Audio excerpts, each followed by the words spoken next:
ஒரு நோய் ஏற்படுத்தக்கூடிய பாதிப்பை விட அந்த நோய் குறித்த பயம் ஏற்படுத்தக்கூடிய பாதிப்புகள் அதிகமாக இருக்க முடியும். ஏனென்றால் பயம் நம்முடைய சிறுநீரகங்களின் இயக்கத்தில் ஒரு பாதிப்பை ஏற்படுத்த முடியும். நம்முடைய மனதில் நிகழும் எந்த ஒரு நிகழ்வும் நம்முடைய பரு உடலில் பிரதிபலிக்கும் என்பதை நாம் தெளிவாக உணர்ந்து கொள்ள வேண்டும். ஒரு நோயிலிருந்து இயற்கையான முறையில் சுகமாகிக் கொள்ள நம்முடைய சிறுநீரகங்களின் ஆற்றல் நிறைவாக இருக்க வேண்டியது மிகவும் முக்கியமாகும். ஏனென்றால் சிறுநீரகங்கள் நம்முடைய உடலின் மிக முக்கியமான கழிவு நீக்க உறுப்பாகும். உடலுக்குள் ஏற்படும் கழிவுகளின் அளவுக்கு மீறிய தேக்கம்தான் நோய்களுக்கு காரணமாக அமைகின்றது. அப்படி என்றால் கழிவுகளின் முழுமையான நீக்கம்தானே நோய்களுக்கான நிவாரணமாக அமைய முடியும். ஆக சிறுநீரகம் எனும் முக்கியமான கழிவு நீக்க உறுப்பின் சக்தி நிறைவாக இருக்க வேண்டியது நம்முடைய நோய் நிவாரணங்களுக்கு எந்த அடிப்படையில் முக்கியம் என்பதை நாம் உணர்ந்து கொள்கின்றோம் தானே. பயம் சிறுநீரகங்களின் சக்தியை பாதிக்கிறது எனில் நம்முடைய மனதின் பயத்தை நீக்கிக் கொள்ள நாம் என்ன செய்யலாம்?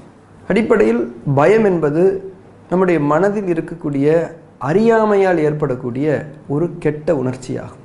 அதாவது எதை பற்றி நமக்கு சரியான தெளிவும் புரிதலும் இல்லையோ அதனை நாம் வாழ்க்கையில் சந்திக்கும் போது அது குறித்து ஒரு பயம் ஏற்படும். அதனால் நம்முடைய உயிருக்கும் உடமைக்கும் பாதிப்பு ஏற்பட்டு விடுமோ என்பதாக அந்த பயம் அமையும். ஆனால் எதை பற்றி நாம் பயப்படுகிறோமோ அது பற்றிய தெளிவும் புரிதலும் நமக்கு ஏற்படுமானால் அந்த பயம் குறைய ஆரம்பிக்கும், மறைய ஆரம்பிக்கும். அதனை நம்முடைய வாழ்க்கையில் நாம் எதிர்கொள்ள தயங்க மாட்டோம். அதனால் நமக்கு எந்த விதமான பாதிப்புகளும் இல்லாமல் இருப்பதை நம்மால் உறுதி செய்ய முடியும். அப்படியே பாதிப்புகள் நேர்ந்தாலும் அதனை சரி செய்து கொள்வதற்கான வழிமுறைகளை நம்மால் வகுத்து கொள்ளவும் முடியும். அது குறித்த எந்த ஒரு பதட்டமும் நம்முடைய வாழ்க்கையில் இருக்காது. ஆக நம்முடைய அறியாமைகளை போக்கிக் கொண்டு நாம் தெளிவடையும் போது, முக்கியமாக நாம் ஆரோக்கியமாக வாழ்வதற்கான தெளிவு நம்மிடம் இருக்கும்போது நோய்களை பற்றிய பயம் என்பது நமக்கு இருக்காது. நோய்களை பற்றிய பயம் இல்லாத, மருத்துவமே தேவைப்படாத ஒரு ஆரோக்கியமான வாழ்க்கை என்பதுதான் நாம் அனைவரும் ஈட்டிக்கொள்ள வேண்டிய இந்த உலக வாழ்வின் ஒரு மேன்மையான உண்மையான செல்வமாகும்.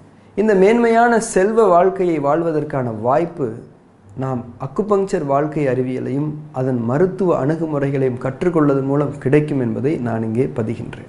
நமக்குள் நோய்கள் எவ்விதம் உருவாகின்றது, அது எங்கே உருவாகின்றது, எப்படி நோய்கள் நமக்குள் வளர்ந்து பரவுகின்றது, அதனை தடுத்து கொள்வதற்கான இயற்கையான நோய் தடுப்பு முறைகள் என்ன, மற்றும் நோய்கள் வந்த பிறகு மேற்கொள்ள வேண்டிய எளிமையான இயற்கை மருத்துவ சிகிச்சை வழிமுறைகள் என்ன என்பதை பற்றியெல்லாம் தான் அக்குபங்க்சர் வாழ்க்கை அறிவியலின் மைய கற்றல்களாக நாம் கற்கின்றோம்.